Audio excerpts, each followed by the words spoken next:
Hello and welcome. My name is Marc Blatstein, the physician founder of Physician Pre-Sentence Report Service. Thank you for listening in today, and I appreciate you taking the time. Today, I'm going to discuss eligibility for First Step Act earned time credits and explain to you how it's determined by what's called a pattern score. Pattern score is different than the assessment survey, the risk assessment survey that you must take when you first enter prison and are given programs or First Step Act classes or programs to attend, because you may be offered the programs to take, and you should take them and be grateful. At the same time, if you haven't taken your First Step Act survey, which is done on a computer, and you do it, by yourself on your own initiative, then you'll be taking the classes, but you're not going to be earning any earned time credits. Pattern score determines whether you are a minimum camp type security requirement or a low prison security requirement, whether you meet either of those two in order to take advantage of getting out early. If you don't, you can work your way towards that, but you'll have other benefits while you're still incarcerated until you hit that lower minimum or low security level. And there are factors that make these numbers up because it's a numerical calculation.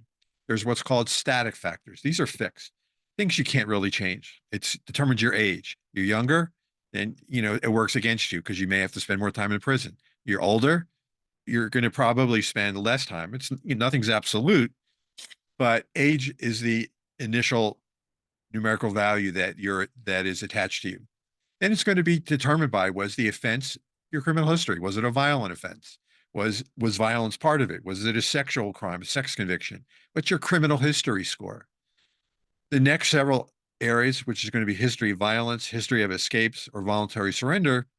The history of violence and history of escapes, those will be added to your pattern score after you've been incarcerated for at least the first 6 months.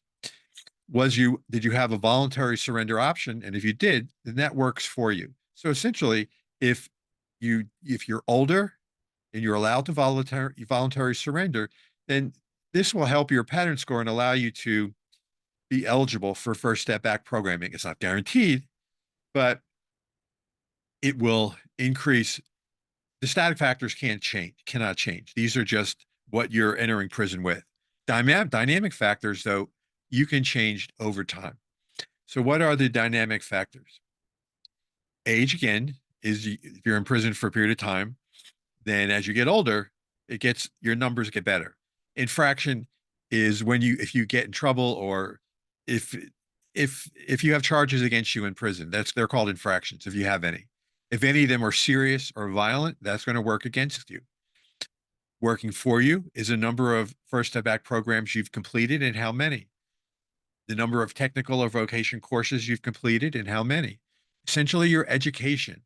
If you have your GED and maybe you're either learning an vocational occupation or technical occupation course and you've completed, great. Or maybe you've decided to go and participate in online or online colleges where you can do the work while you're in prison and possibly get an undergraduate degree, an associate's degree. People have been known to get, master's degrees.